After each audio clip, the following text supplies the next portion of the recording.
Yeah, we haven't made Coby cry yet, so maybe that's our mission today. Let's throw something at him. Didn't expect Beck to throw that at me. I know. You might have expected that I from didn't me. expect to actually hear you. I thought I would have missed. Hey, I'm Ange. And I'm Beck. And we are the Gold Diggers, because we believe there's gold found in everyone. Everyone is unique, interesting, and exciting with a great story to share. And we aim to find it. The question is, can we rise to the challenge and strike gold? Honey, you're my sugar. So today we are on a very special episode. We have reached the amazing milestone of 100 episodes. What? Hang on. Oh, I've got a faulty one. Straight in my face. Fire alarms. It's got gunpowder in it.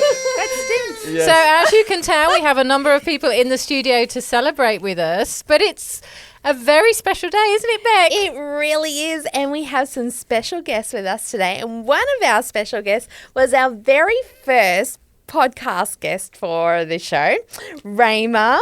Hi. Welcome to the show again. Hello.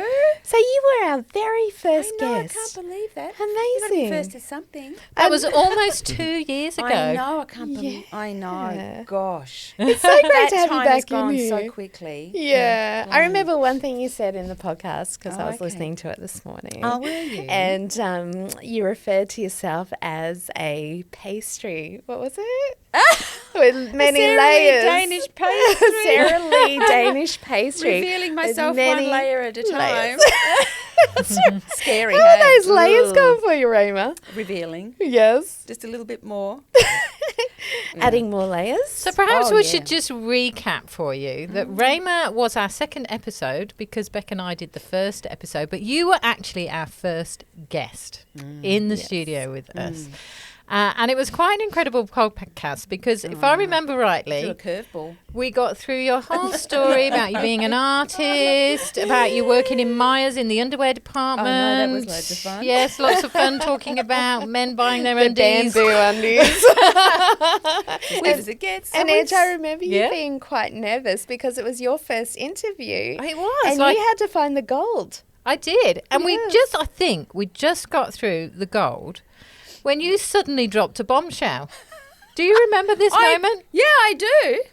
I know, because I was just saying to somebody the other day, they're talking about challenges in my life, and I, spoke about having dyslexia and how, as a child, all through school and into my adult years, that I'd always felt stupid because I couldn't read and I couldn't spell and I had to go to special class.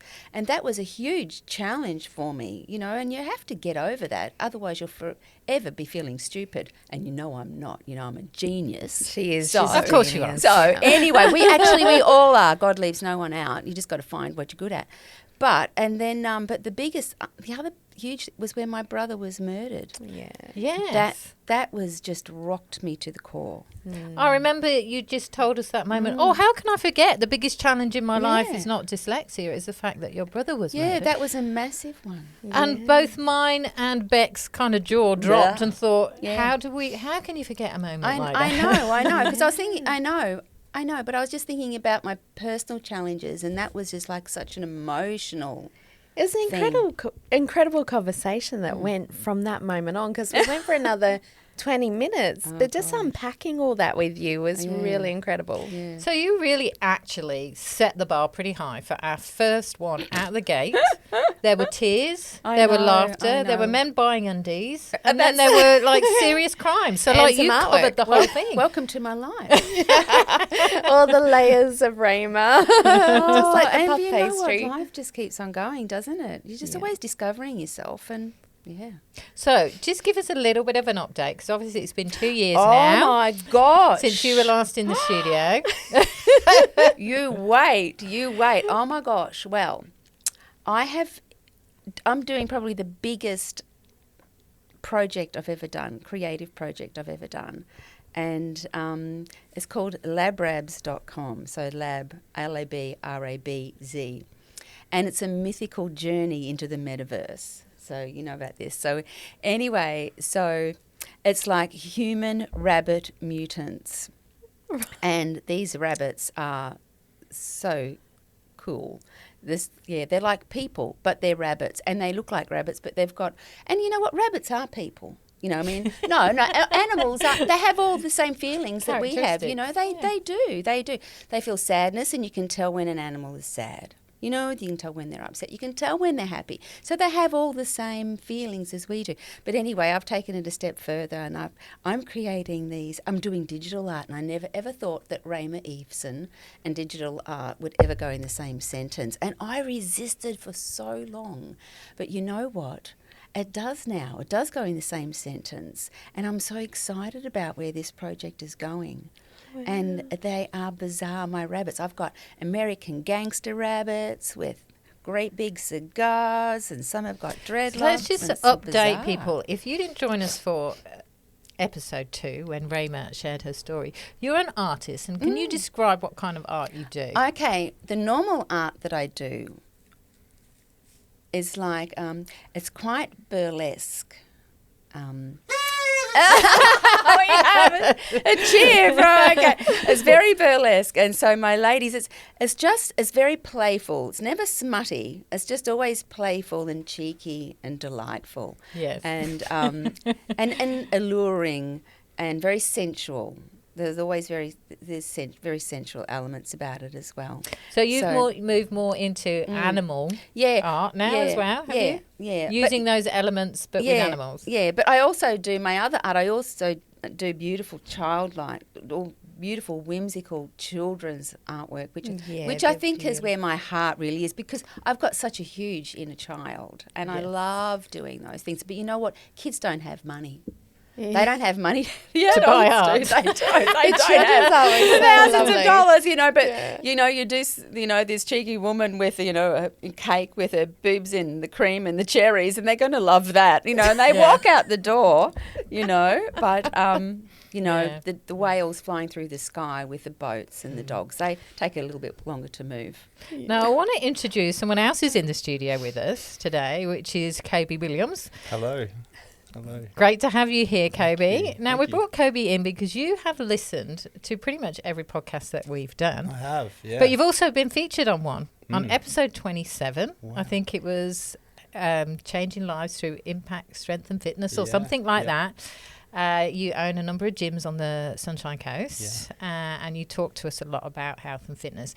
But did you tune into Rayma's podcast? No, I missed it. You know, you're going to have to go back. You came after that one, what a crack up. Wow. But huge congratulations, guys. Like 100 episodes. You. That is such a massive achievement, isn't it? And how many lives have you guys changed just by what you're doing? It's just amazing. Just amazing seeing the lives changed by the people who come in, isn't it? Just what they've done with their lives. And everyone has a story, don't they? Yes. Yeah. They do. And so it doesn't matter what background you've come from or what you're doing now. There's always a story of overcoming, of resilience, of something that we can share with other people that will benefit them. Yeah. So are there some things in the podcast that you've listened to, Coby, that like there's just a resounding theme in people's lives that you've noticed? Yeah, definitely. I think resilience is the biggest thing, and especially over the last few years, resilience is something that's needed more and more in our daily lives. But if I was to say there was one particular podcast, if I can share that, was Ros White. She owns the IGAs on the coast here. Yeah. And something she said in her podcast was there was points in her career where she had to just give everything, like the direction they were going with their business, like they had to give everything up, all their money, everything was going, and they only had one option but to go into that direction. And that for me as a business owner was like, wow, like I know exactly how she would have felt in that position, you know, and look at where she is now. It's just amazing. It was a massive gamble, wasn't it? But she threw 100% in, and she's doing great, isn't she? Yeah. Burn your bridges. But yeah, that word resilience is probably something that I noticed through a lot of the guests that you have on. They've overcome something in their lives to be able to produce some sort of gold, and they're influencing people through building that, going through that hardship in their life, which is pretty amazing. A lot of it's about attitude too, isn't it? It's like getting to those moments in life that can break you and then choosing not to let it break you and making something good out of it. Yeah. I think that's been a great, resounding, repetitive influence that these people have on people, isn't it? Yeah. Yeah. Yeah, so true. And there are certain moments that stand out when you listen to people's stories. Maybe it's a funny moment. Rayma, that moment for me was probably one of the highlights with you revealing. Oh, yeah, when my brother was murdered. Yeah, and I was thinking that was the one right out of the gate. I know. Yeah, and then you broke down, and there are moments of tears, aren't there? And how did you feel as someone sharing your story? What was the experience for you when you left the podcast? I absolutely loved being here. I just think everyone does have a story, and I think and everyone has a worthwhile story to listen to. Everybody. Yeah. And you can learn something from everybody, And I thought, I didn't expect to be crying. I didn't even think about that. It just popped into my head and I thought, oh my gosh, that's right. Oh, that happened to me. That happened to our family. Yeah. But if those things can help somebody, and when I meet people say, oh my gosh, you're so inspiring. And I think, well, you know what? And if you can inspire somebody to grow or to be a bit braver and think, hey, it's okay, that's happened to me, but I can move on from there. And don't let that get you down. Yeah. Because, life is filled with challenges. And you only have to look around the world, look at the world around you and realise that, oh my gosh, there's so many people worse off than you. I've still got a body, I've still got legs. I can still paint. I can still laugh. I have a family. I have a husband. That comes across quite a theme often, is the importance of gratitude. Yeah, being grateful. Like it is something that we notice in a lot of our guests, that's a key that they've learned to overcome trials in their life, is to put yourself in that posture of gratitude. Have a grateful heart. Yeah. So is that something you've noticed? What are some of those keys you've noticed in our guests for resilience, for either of you? Well, you have to be resilient to survive, don't you? Yeah. It's either sink or swim. Well, that's true. I think it's also such a special moment when people feel so comfortable in this space that they can cry and we can have that conversation. I think we've created a safe environment here where people can share their story, and I find that as people are sharing their story, they're also discovering something about themselves in the sharing of it, and I think that's when we get quite emotional with them, isn't it? Yeah, we haven't made Coby cry yet, so maybe that's our mission today. Let's throw something at him. Didn't expect Beck to throw that at me. I know. You might have expected that I from didn't me. expect to actually hear you. I thought I would have missed. Yeah, I think it's also your ability to ask the right questions. I think that's really, really key to drawing people's emotions and their story out. And that's what I love.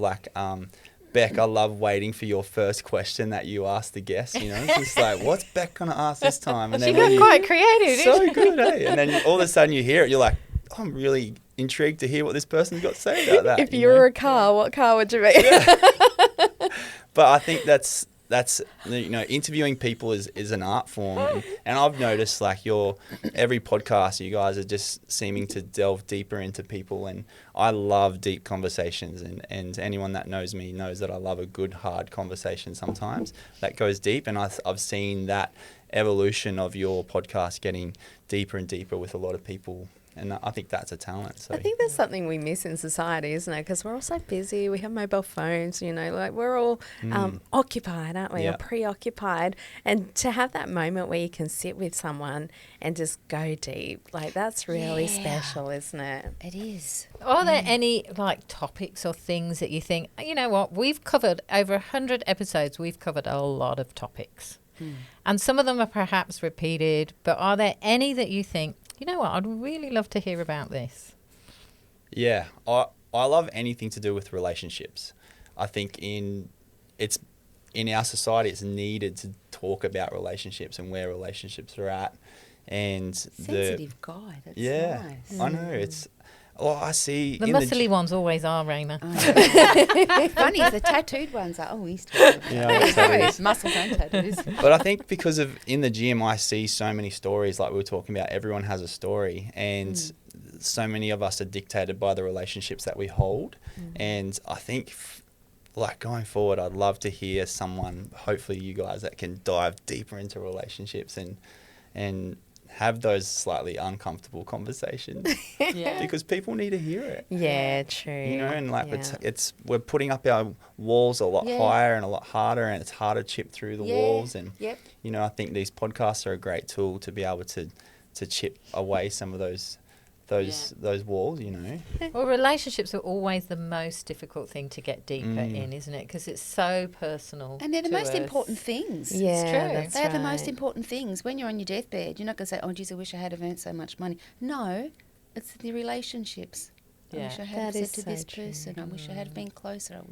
That's the most important thing. I love to listening back to the podcast and hearing things that just makes you, like, you get stuck on a point as you're listening to it, and it just makes you think deeper into that thing that the guest has brought up. It's like, yeah, that perspective is really interesting, and just going down that rabbit hole a little bit more. That's why I like having such a different demographic in this podcast. We're not focusing on one particular age group, one particular gender, because we can learn so much from different people. And I love the fact that we've had some older people in this podcast, because we can learn so much Absolutely. from that. But they have this sense that time is running out. I know. And so, and I'm feeling that now as I'm Me approaching too. 50. You get this sense that See, time's honey, running I'm out. 60. Oh, you right? I don't feel like that though, but I You know look great. you know that there's less days in. Well, maybe not. I might live, but you know that you've got more days behind you than what you got in front of you. Yeah. And I And there's this think sense it of shifts. urgency. It's right. And it shifts your perspective to actually value things a bit differently. And do what you love. It's a reality Yeah. check, isn't it? Yeah. I noticed that when I had my car accident in 2011, and it was a moment where I just went, I could have died in one split second. And from that moment on, I just went, I'm going to make every day count. Every day has to have something productive where I can say I've done everything I can that day to make that day a better one. So question is then, from that, what would be the one thing that you'd want to do between now and the day you die? And like, to know that you've achieved this, that you have accomplished this. You may have already done it. Do you know what? I think just make a huge difference to the world. I think as far as animals are treated, you know, like I'm not a vegan. I have a little bit of meat. Sorry. I feel so bad. You're all right. I You're in the say room a with prayer. protein I now. just say meat. thank Give you. me all the meat. Do you know what? Every time I eat, me I say chicken, thank give me you, thank you, steak. thank you, and I bless my food. And when if I have to eat meat because I think, oh man, I need some meat. Sorry, I say thank you, little creature. You know, I do because it's true. something has died for me to have that protein. But I think to make a difference in the world, for animals to be treated a whole lot better and not to be used. I don't like the whole abattoir thing. You know, that is disgusting what happens. I think people have become disconnected from what they eat and how it's come about. You know, I can remember when I was young, I've always been a bit of a rebel. Surprise, surprise. But I could never think that about you, Rayma. no, but you know what? My best friend and I, we were riding our horses down past the abattoir one day, and we saw these poor creatures there standing there waiting to be slaughtered. I thought, blimey. So we've got down there and we've opened up the gates and we herded sheep everywhere in all directions, sheep and cows and things. And there was this one other gate we couldn't open, and there was this cow there, and she'd been hit in the face and her eye was hanging out. We thought, oh my gosh, and she's just standing there. For how many days would she be standing there before she was slaughtered? So you're I just obviously think in the animal rights Oh yeah, I'm going to space. cry now. Yeah, here she goes. Right, we just got to work on Coby now. No, I do. I love animals. Yeah. Well, we've partnered you with Coby today, who's probably the biggest protein eater in the room. And probably eats more meat than your average man. Oh my gosh! Oh. But you know what? Each to So their own. be kind to each other now, right? Each to their own. You know, I don't judge. I don't. That's the thing. I don't judge. I don't judge. You just have to live by what you feel in life. I love what you said earlier about do what you do well. And I think, like, if you ask me what I'd want to do until the day I die to make a difference, it would be that. Just do what you do well, because everyone has their own thing that they do very well. And I think that's what makes the world a beautiful place, isn't it? Just do what you do well. Yeah. So what would your answer to the question be? I think for me, it's about my kids. So I've got a 9-year-old daughter and a 11-year-old boy. And just at their age right now, you're seeing how inquisitive they are about the world and what's happening around. And I feel it's our jobs as parents to bring them up, to turn them into the best humans possible. Especially my son at the moment, like, I'm loving where he's at. It's just his first year of high school. And as a dad, I can invest my time into him. And running businesses, time is like something that I've just put so much into my businesses, and now just realizing, no, I need to be able to put more time into my children and my kids. And I'm more passionate about them. So I think my legacy, as well as the business side of it, is how well my kids turn out and, you know, the impact they have on the world. So that's probably, I just got really deep, sorry, but that's great. I think that's so I think we could go important. deeper. So important. Yeah, I think we could. Yeah. It's so Because important. so Coby's been training me since you've been in the studio here. You've been giving me private tuition. Is it tuition? What do we call it? Training. PT sessions. PT sessions. Yeah, training sessions. Basically putting me through hell. Yeah.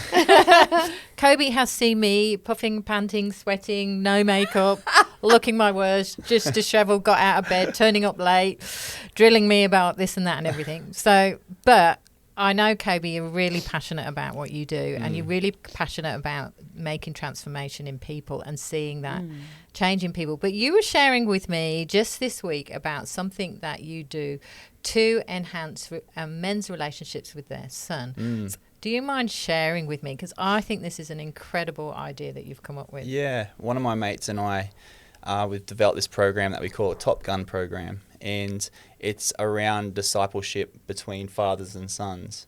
So I believe that masculinity in our young boys at the moment is being stripped away because of the way society's heading.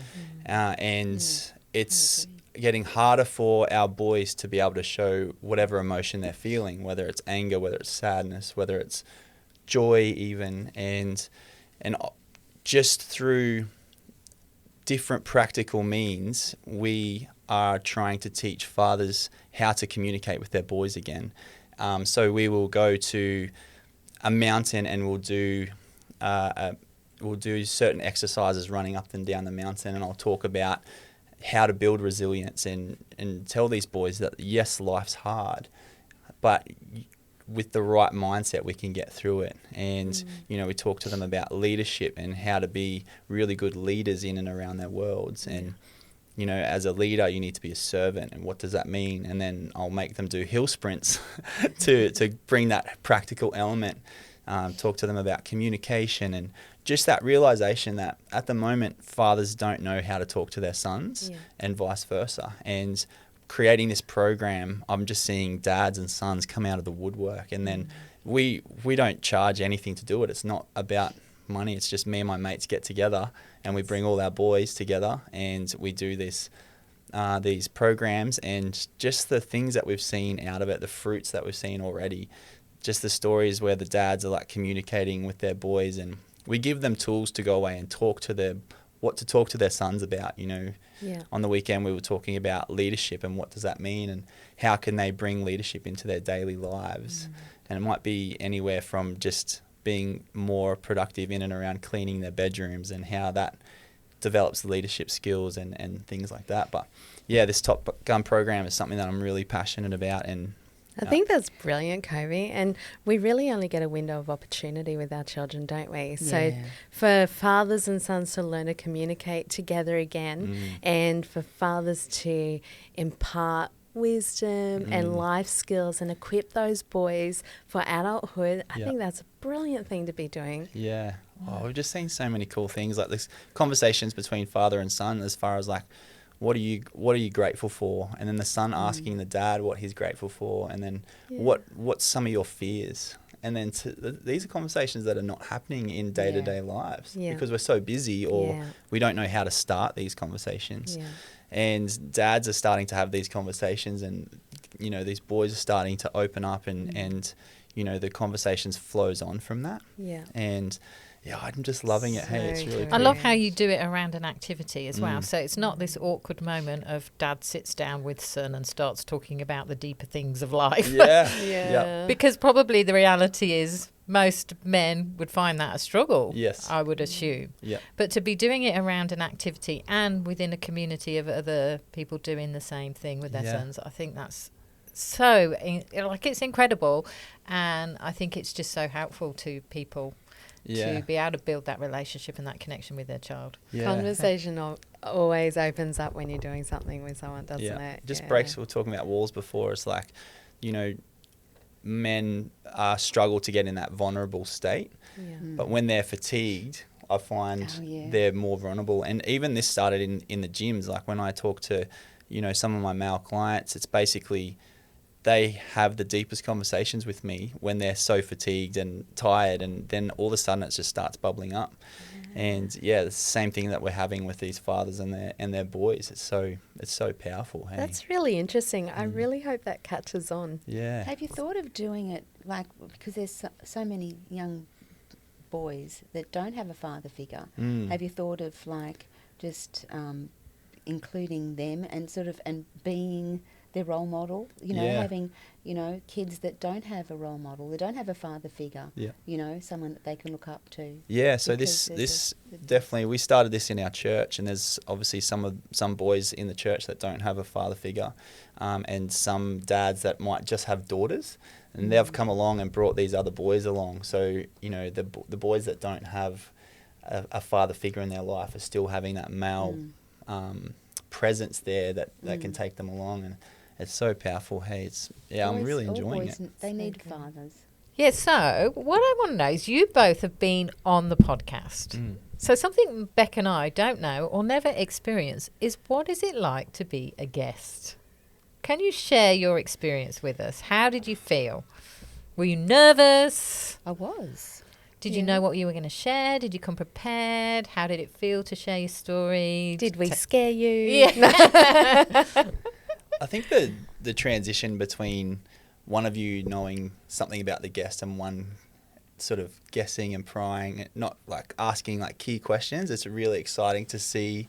We talked about layers before, those layers starting to unveil themselves, especially being here, being present. So I think that's really cool. And then the final word that you give to people as they leave, I just feel is so uplifting. People come here, they invest themselves and their time to be on your podcast, and you make them leave so uplifted. I think that's such a powerful thing to do, and I don't think any other podcast that I know of is doing that. So that's amazing to hear. Oh, it's nice to know. Yeah. That's great feedback. Thank you, Coby. Yeah, that's nice. No, you do feel nervous when you come, and people are going to ask you questions, and I think it's a natural thing, isn't it? Yeah. Do you think it's easy for people to share their story?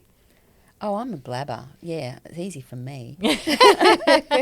Some people, I think, some people are a bit of a closed book, but you're fun. You make it easy for people to open up. What about from a man's perspective? Because they're notoriously quite difficult to open up, aren't they? Yeah. I can tell when you guys are having to work a little bit harder to get people to open up. And I think as a listener, that's exciting too, because you hear the journey through the podcast of where they start, and they might start like really short answers, and then by the end it's sort of like the answers are getting longer. Yeah. So I think from a male's perspective, like I love these conversations, so it's easy for me, but it's interesting to see how you not attack, but how you transition and asking those questions as opposed to females. I think it's really interesting to hear. Do you think in telling your story you understand your own story better? Definitely. I think you learn more about yourself when you leave here. I think that's very true to know. You start to remember, oh wow, I've actually done a lot more than what I give myself credit for. Yeah. And like I said before, you leave here more uplifted than anything. I think that's powerful. That's true, Coby. Because I did feel good about me. Yeah. Oh, I you're work- going to make me cry now, Rayma. That's what we want, though. Yeah. We do want because people everybody to feel should better. feel good about themselves, you know? Everybody. Everybody. But I think it's true what you say. Listening back to your own story in your own words is actually a really powerful experience. And to hear it in such a short snapshot of time, to think, wow, actually, I have accomplished a lot. Yeah. I actually cried again when I listened to mine. Oh, yeah. But that's okay. Yeah. What was it that made you cry? What was the feeling you were going through? I just thinking of my brother, you know. Yeah, just thinking of him because he never got to live his life. And you know what? The lovely thing about Brett was that he lived each day like it was his last. He gave so much. It was so much fun to be around. He always made the day better. For everybody around him, he was as funny as, you know, like didn't give a rip what people thought of him, just did his own thing. But he was just so much fun. And people loved him because he was fun. People loved him because he was fun. I think it's a great opportunity when you're podcasting or on a podcast to honour those people, honour the people that have meant something in your life, that have contributed to who you are in some way. And you did that so beautifully, Rayma. Thanks, darling. Is there any questions where, like, you're thinking, oh, we should just ask this question? Like, are you willing it to go in a certain direction when you're listening into the podcast? And we're missing the mark. I think you, like yourself, Angela and Beck, you're so different in who you are as individual people, but you both have a really good way of asking very distinctive questions. I think that's a really good tool to have. But as we've talked about, I love the deep questions. So it's whenever someone... you feel like they're like cringing in their seat because they don't want to talk about it. I think that's important. Like, I think that's so cool to be able to listen to. And it's also entertaining to listen to as well. But I've never sat there and gone, oh, Angela, I wish you had asked this question. It's never really come across in my mind personally. I have. I've gone away and Oh, think, why have didn't you? I ask this Why? question? And then, I know, but that's... I'm not very quick-witted, and I always think of things after. But, yeah. So here's some of the things I've noticed. So as myself and Beck have developed our skills in podcasting, I just love seeing the personalities and the different characteristics of us come out. And Beck has got this incredible, quick-witted sense of humour. Yeah. And often she'll say something, and I haven't even caught on to what she said, and I listen to it back and I think, why didn't I pick up on that? Because that was really funny. Like when one of our guests said she'd rather have horses, and I'm like, that would hurt. Yeah. I lost it when you said that, actually. I was listening to that the other day. That was so good. Yeah. I couldn't help it. I'm a visual person. So I think we are developing our personalities. Is that coming across to you as listeners as well? Yeah, definitely. Yeah. I think it was really cool having the cactus and caviar moments as well. I think that's a powerful tool because, you know, us as audiences are starting to learn to know about you guys a little bit more. And I think that makes the listening experience as you're asking more questions more enjoyable, you know. So Well, that's good to know. Hopefully we're not boring you. So what are some of our personality traits then that are standing out? We're going to put you in the hot seat now. Oh, gee. Are we really going to ask that question? You come across reserved, but you know what? I know you've got a cheeky side to you. So you're talking to Beck right now, Yeah. I believe she's got a cheeky side to her. 100% she does. Yeah, I know. And you're just fun. You're just fun. Yeah. Thank you, Yeah. Emma. I think it takes You and a I fun could do person- some really mischievous things together. Do some damage. We could do some damage. I know. We would be we'd have to come with warning signs, wouldn't we? No, they'll just see. I'll leave you two to it. Yeah. No, maybe we'll have to organise Yeah. something. Beck would be the one that would have to talk sense into us. Oh, but that's no fun. That is just no fun. I think we could just swing her around. We could just... Beck is actually a lot of fun. I know, She I is. know, She's I just know like- she so is I'm fun. always laughing But- when I'm in Beck's But do you company. know what? She comes across reserved, and I know that she's a bit. There's a cheekiness there. I know. There And she's That's just- the fun part because you I don't know, expect you don't see it from coming. Beck. So you don't expect it, know. and then when it does, it just breaks you. Cause I it's know. I've got a friend, and she's just so mumsy. And then the things that come out of her mouth, you think, "Oh, I didn't see that coming." Oh, Sandy, I've got to use that. That was gold. I'm not gonna- But yeah, it's just so funny the things that she says sometimes. It's just hilarious, and you think, "Didn't expect that." And that's what I like. I like to be surprised. So is that becoming apparent to you as you're listening? You're getting to know who we are. Definitely. I think as far as personalities, the way that I think of you guys is, Angela, you know what you want and you'll go after it, whether that's helping people to get to where they need to be so it's very direct. And then Beck, you're just that comforter, so you'll still help that person get to that point, that space, but it'll be more of a comforting way to get there. I think it's, you're going to have guests that come in here that need more of Beck in that particular episode, and then there's other podcasts that you do with guests where, Angela, you'll be able to be that driving force. It's pretty cool. Oh, that's really nice. That's true. And I think we are quite selective. Like if it's a business person, for instance, I think probably I'll be the one that would interview them, or, if it's someone that's maybe been through an emotional or trauma time, then Beck's really great because she's got that sensitivity. And so I think we have learnt those things about each other and where our strengths are. So it's great to hear that you guys are picking up on that as well. How did you two come to be together doing this? Oh, there's a question. Sorry, I'm not meant to be asking a question. you can ask Like to know, it. how did you two come together and think of this? We've and been decide- friends for a long while, and we started walking together, didn't we? Yeah. And also Beck published my book. So Yeah. I Oh. wrote a book and shared my story in written form. That's right, you work in And then publishing Beck as well, obviously is yeah. a publisher. And we just went through this journey of understanding the value of story. And me as someone writing and sharing my story, I went on that journey of how healing that is for you to actually get, and understanding. It helps you to understand your life and perhaps put purpose into some of the painful seasons in your life. And I really enjoyed that experience. And Beck helped me through to get to what the conclusion was for my book, to bring purpose to your life. And that experience is actually very empowering. Yeah, and I think it's like we were walking and one day Ange said, "Hey, do you want to do a podcast together?" And I was like, "Yeah, that sounds good." And she goes, "What do you think we'd do it on?" And I used to write a column for a local magazine called The Extraordinary Ordinary. And it was just everyday people, and they've all got a story. So I'd find that story and write it.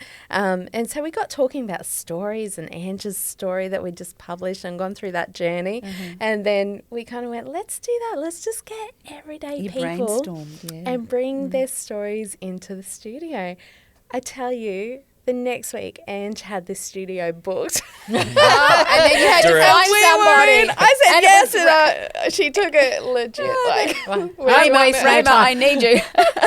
As Coby says, I'm very direct. I know what I want and I'll go for it. I love that. That's when I called you. I'm like, that. we need a guest. Oh, But then we that's so came funny. up with the name Gold Diggers, and we had to sit with that for a little while, didn't we? And it didn't sit quite right with me, did it? No. You loved it, and I'm like, I don't know if it's got, because my son was laughing about the song Gold Diggers by Kanye.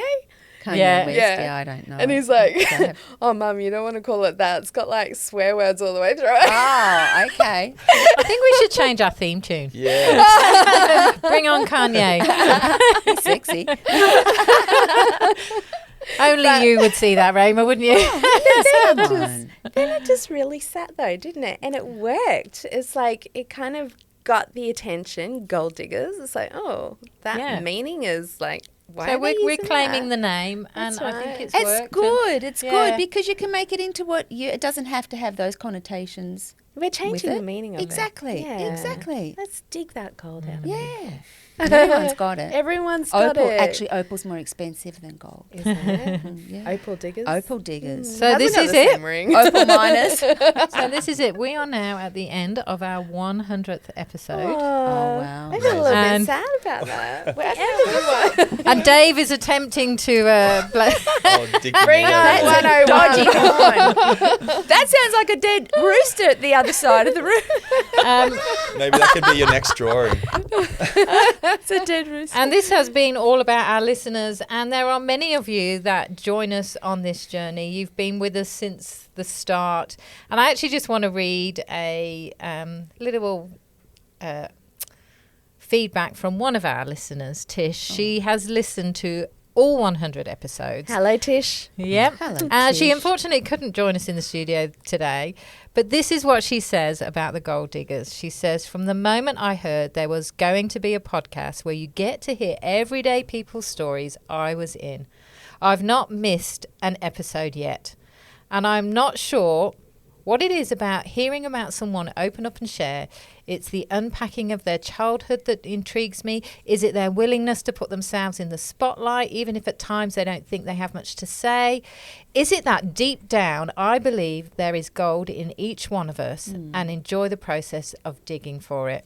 I believe every person has worth. Each one of us has something to offer, and we all have the ability to impact others for good. I like how this podcast highlights humanity in all its forms and slows us down to consider the journey one has been on. Do I wish the episodes went for longer? Absolutely. Will I continue listening each Wednesday morning as I drive to work? You betcha. Thank you, Gold Diggers, for the past 100. Looking forward to more and more.